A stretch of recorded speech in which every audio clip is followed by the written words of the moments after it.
Good morning. I'm going to walk you through Zoom today. So the first thing I'm going to do is I'm going to go to zoom.us. So in Zoom, really the thing to remember is that you're going to link this with your Salmon River account.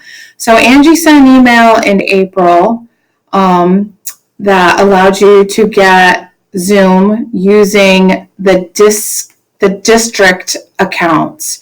So you need to find that email and open it. If you don't have access to that, you can contact Jeff Boulay and he can get you on that list. So once you're in, so you're going to go in this way, but you will be able to do Zoom from your email. And I'll show you that in a few minutes. But when we started the first time, what we really need to do is we need to go in, we need to sign in with your SRK12 account. It should be your Google, whatever your password is for SRK12 will get you into that account. But what we're going to do is we're going to go in and set some of the settings. So what we need to do is to go into my account once you're in. So you'll notice that I put a picture up here. Just to have some pieces in there that make sense. This number here, this personal meeting ID is called a PMI and will be something that you may use a little later. I'm just using a basic account because I do not have a purchase account. So what I want to do though is walk you through these personal settings here because it's going to make a difference about how you set it up. So the first thing we're going to do is we're going to go to meetings. You can see this is where all your meetings sit, and you can see that I have lots of meetings that are in here. I have reoccurring meetings. I'm actually going to have to delete all those, but we're going to use one in a few minutes to go through. When you set up your meetings, you may want to set them up as reoccurring so that you're using the same information all the time. And when I want to start a meeting, I'll come to this meeting spot and I can just click start, or you can start them right from your calendar. Webinars. Okay, so we don't need anything in here. This walks you through large webinars, and webinars are for over 1,000 people. Over 10,000 attendees. I'm sure none of you are going to have 10,000 people for summer school. That would be amazing. It'd be the entire town of Fort Covington. And we don't need to worry about cloud recording or local recording. So you are going to get an option to save your recordings either in the cloud or either in local. And as we go through the settings, I'll show you where that is. So the next one is the settings. And this is where we're really going to make changes that make a big difference for summer school. Some of these things are default, and I've already made changes, but I'm going to walk you through the ones that you need to have. So these first four are locked by administration, so do not worry about those. We're going to walk through. The next one, waiting room. So you can have the waiting room off. Just a quick little note, gray is off, blue is on. As soon as you change it, you see what happened up there. Your settings have been it said your settings have been updated.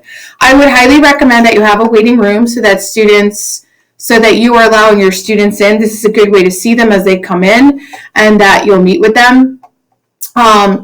You also, something else that other people were talking about yesterday is that they check the names off as they come in through the waiting room. Quite honestly, I never did that. I used to have my students, teachers, go into the chat and they will type their name into the chat. To me, that makes more sense because then I have a record and I can save that auto chat. All right. So embed password into the invite for a one-click join. And I think that's really important. So you are, Zoom is requiring two things. Two things are on by default. One is the waiting room, which you could turn off, but I don't recommend that. The other is a password.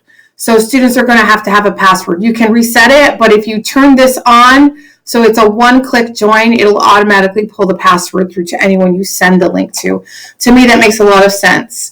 Don't worry about authenticated clients. So that's not a big one. So schedule a meeting. So when you schedule the meeting, do you want your host video on? Highly recommend that you have your video on. So turn it on. Next one is participants video. Start meetings with participant video on. This is just so you can see how students are doing. They could turn it off, but if you start with it on, it makes more sense, and then teach them how to turn it off. Do not assume they know where the tools are to do this. So you're going to want to teach them how to mute and how to turn their camera on and off. That'll be really important. Do you want participants to join the meeting before the hosts arrive? Absolutely not. You never want students in a room without you. It's just like, think of it as your physical classroom. You want your physical classroom to be closed so that only you can go in. Enable personal meeting ID. This is going to be important. You're going to need this if you want to do a meeting on the fly. Like a student comes in and says, I really need some help with something. You can just literally use your ID to do that, or you can start a meeting. Turn that on. Do you want to use that PMI when scheduling a meeting? You can. I don't have mine on. I don't use Zoom as much as some of other tools. So I don't ever use that because I'd never remember what that PMI was. Do you want to mute participants on entry? You see, I have this turned off, so they will not be muted. If it's turned on, it will mute them.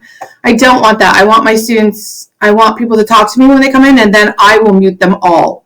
I would rather they came in talking, and then I have the ability to mute them all. It's going to sit underneath the chat. You'll see when I open it up.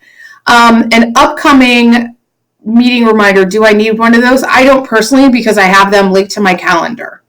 So I know that they're coming up, they're reoccurring, they're going to be the same time. So I don't really need that reminder. I might for some others. Now, remember, these are settings, and they're going to override all of your Zooms. So that's really important. These are not for individual Zoom meetings. These are for all of them. So we're setting them so we have a basic consistency. The next one, do I need encryption? Do not worry about encryption. Chat. So here's a really important thing that is in here. Chat. Allow meeting participants to send a message visible to all participants. Yes. If you did this, they would have the ability, it's going to affect other things. So I really don't want that. It allows them to do private chat. If I turn that off, I don't want students to have any private chat. I want all of their chat to be public, and I'm going to tell them that anything you put in the chat is going to be seen by all. And it's going to auto save them. So you can click this box too, which will prevent participants from saving chat, which may be really valuable so that students can't go through and do any of that. So do you want to allow private chat? Nope, absolutely not. I want all of it to be public, and I want them to all know it's going to be public. So we're going to do that. We're going to keep that off. Do you want to auto save chat? So if I prevent participants from saving chat, then I can go over here. I'm going to save that.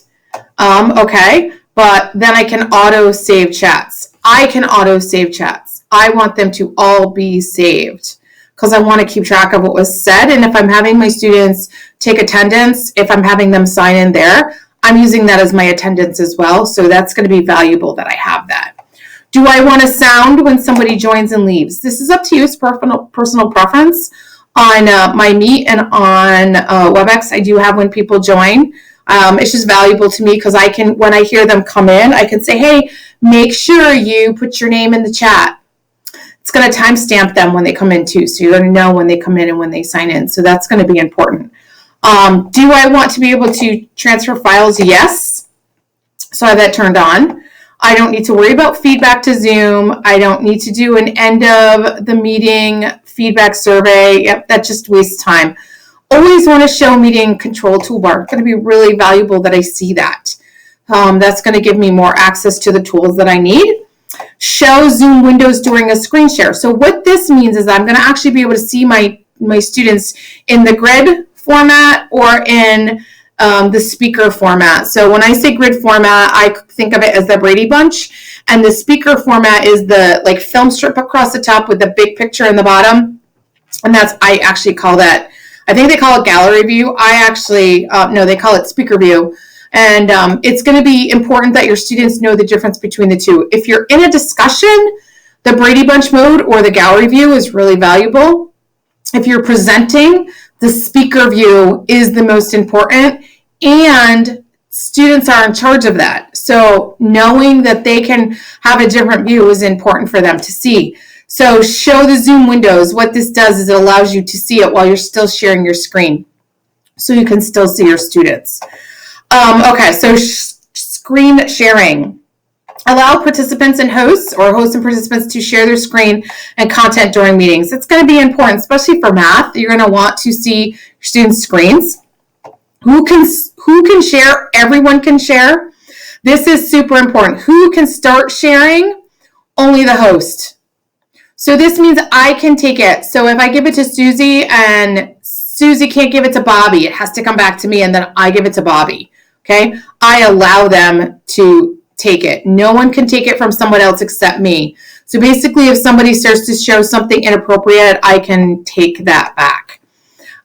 Disable screen share, disable desktop or screen share in a meeting and only when allowing. I have that off. I actually want people to be able to screen share because that's going to be important. Do I want students to be able to annotate? Absolutely. So that means they can draw on the screen. They can write right on the screen. You'll actually get the option. Do you want to allow them to annotate? And you could say yes or no. Whiteboard. So this is a content I think we're still trying to figure out. Angie believes that this is only available on Chromebooks, so I'm going to try to find out more information about that. But turn the whiteboard on. It'll be valuable if you have the ability to use it. Remote control, we don't need that. Nonverbal feedback, that's going to allow you down at the bottom of your chat. You're going to have like a yes, no, maybe slow down, go faster option. So you'll want that in there. Students can give that. Plus the hands, they can give a thumbs up and a clap, which is very good. Allow removed participants to rejoin. So if you remove someone from your class, this would allow them to come back in, and definitely don't want. Allow participants to rename themselves. I have that turned on. For me, that makes sense. For students, absolutely not, because you'll get something which I would consider to probably be inappropriate, like Dragon Balls or let's just say inappropriate thing. We don't want any of those. Hide participant profile pictures in a meeting. I actually have that off because I don't want them hidden. I want to always be able to see them on the video screen. That's going to help me know who's in there. So now into these advanced settings. Don't need to worry about reporting participants to Zoom. That's going to be more for, you'll go to your administrator to do that. Breakout rooms. So turn this on. That's going to give you the ability to split your participants out into smaller rooms. Make it very simple to use. You can actually click this as well. So if I allow hosts to assign participants to breakout rooms when scheduling, I'm going to save that. What that does, that allows me to actually push people into specific rooms, and I really like that. I'll get a list of my students and I can check off the ones I want to put in each room. Remote support, don't worry about these next ones. Remote support, closed captioning. If you have students with disabilities who would benefit from closed captions, this might be valuable, but it can be overwhelming to some people. That's up to you. Save the captions. So you can see what I have turned off here. I have my virtual background turned off. I have identify guest participants. I'm not going to have any guests. Auto answer group in a chat. I have that turned off. Show default email. I have that turned off. So you can see I have all of these down to here. Show a join from browser. Join from your browser link. I think that's valuable to have turned on. Because that allows people to just click and go instead of having to do multiple steps. So, email notifications. Do you need an email before when an attendee joins a meeting before the host? Since I'm not letting anyone in early, so they can't come in, that this is a moot point. So I would keep that off. Do you want a notification when the host and participants when the meeting is canceled? No, you're probably not going to cancel any. Do you want to blur a snapshot on an iOS task? I have it turned on. I think it's default turned on, so I just left it. The rest of these are pretty simple. I leave those all alone. So that's the rest of them. That's all of your settings. So let's go through and just schedule a meeting. So I come up here and I schedule a meeting. I'm actually going to give it a date. I'm going to call it July 7th. I'm going to do afternoon, and I'm probably going to give it a little bit more time. I like the date because it just is very helpful to me. I'm going to do July 7, and I'm going to do a frontline review with someone. I may say who this is with. It's going to be with Colin, so he'll know. I'm going to put a date on. I'm going to put a time on it, so I'm going to make it 1:30. Duration, I probably only need 30 minutes. So you don't get a lot of choices here. You get 15, 30, 45, or 1 hour. You can go up from there, but you can't do any shorter than that. You can't do 10 minutes.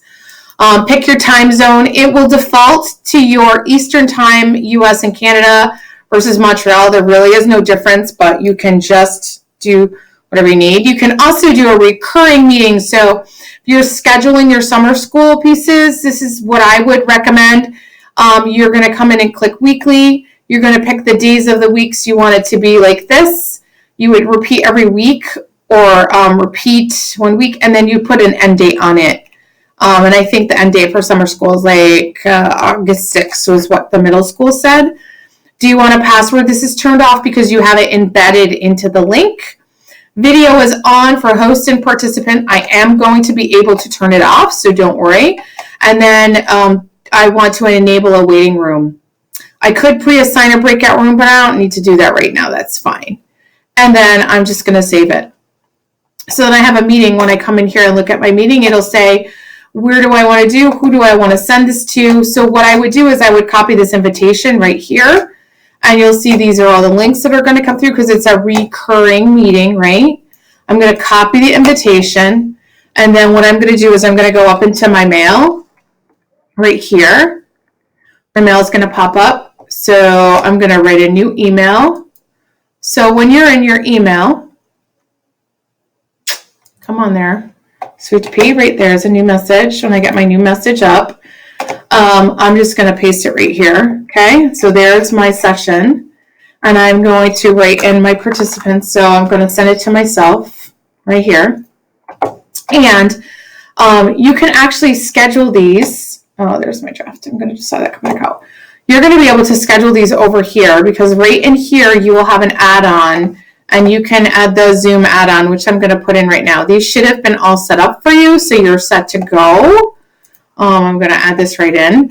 I believe everyone else had this installed, so you're ready to go, and you shouldn't have any problems with that. So I'm just going to use it right there. Yep, that's it, and we're good to go.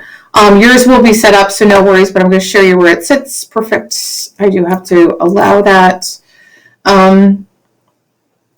Typically, I read all of those, so don't get too excited, but I do happen to know what that is, so done. And in here, it's going to pop right here, so I can actually set up Zoom meetings right here from my Gmail, and it would just be like this. You'll see it's going to pop up. It's going to have a little one go through, okay? So don't worry about that. They're easy to use. Might be this one, might be the G Suite one, either one. So now that I have this email, I can do a subject, and I can say, Zoom meeting. So if I was going to send it to someone like that. All right. So then I have a Zoom meeting, and what it'll do is it'll say, you know, here's how to join with the Zoom. And I just click the button. It'll take me into the Zoom account. So that's how I would send it to people. You can take that invitation. You can copy that invitation, and you can put that right into a Google Classroom. It could get a little messy in a Google Classroom, so what I might do, you'll notice in the invitation, besides the reoccurrence, you have the way to have the pieces either by phone. I didn't put that in with mine. You can have a phone reoccurrence if somebody needs to join a phone, somebody needs to join from browser. Those are all options that will pop up. You can also add these to your calendar. So I can actually push this and it would add all those occurrences to my calendar. I'm not going to do that because I would be really angry with my calendar if I did that. So I'm going to actually start this meeting, even though it's a little early. So I'm going to pop it up. It's going to start, and we're going to see what it looks like when it pops up. And I'm actually going to pull it over here because it went to one of my other screens, and I'm using the monitor over there. So you'll see this is what my screen looks like. I have no chats at this point because there's no one else in the room with me. But when I click on the chat over here, you can see I have options. I don't have anybody joined, but that's just because I have no one else to join. Let me see if I can join from my phone. I may be able to. I don't think I have Zoom on my phone. Let me try real quickly. I'm going to look. I think I do. Zoom. And I'm going to open it up, and I'm going to pop into this and see if I can get into this. Going to join. with a link name. So let me go into my email and I can do it in there. So I'm going to join from a different account. I think it's going to let me. It's either going to break it or it's going to let me. So we're not really sure. I'm going to join from my phone so you can just see what it is. There we go. Perfect. I'm going to join. Hopefully we don't break everything. There. 2 of me. Because more than one of me is just awesome, right? Great. So now I'm in here, right? So I'm in. Yeah, cancel. I'm not going to do my update. You'll see that I'm in twice, so that's a little weird, right? But you can see that I also am here. So I have mine set up so people can message each other privately. You don't need to have that option. So once I'm in here, one of the things to really recognize is you see this. I don't have a waiting room set up because I would have a waiting room. It would pop up over here, or you'd see this number come up and you'd have waiting room here. You just click it.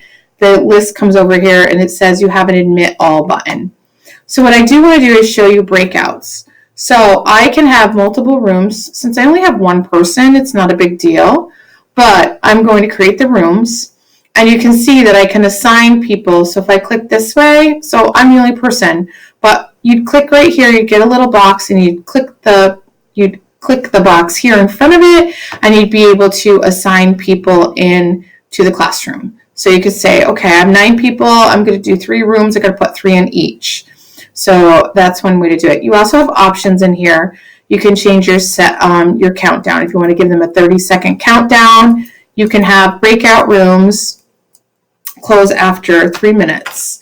Okay, so you're going to allow participants to return to the main session at any time, or you can also move all participants into breakout rooms automatically. So let's do that one. I'm going to add, so I'm going to open all rooms, okay, and it's going to push me right into a room. So I actually went right into a breakout room, which you can't really see, but you'll see on my phone. I am in, I don't know if you can see, it says up at the top. It says across the top that I'm in a breakout room, which you can't see, but it says it right across the top. So I'm in breakout room number 1. So, and you can see here as a user that I can join the room.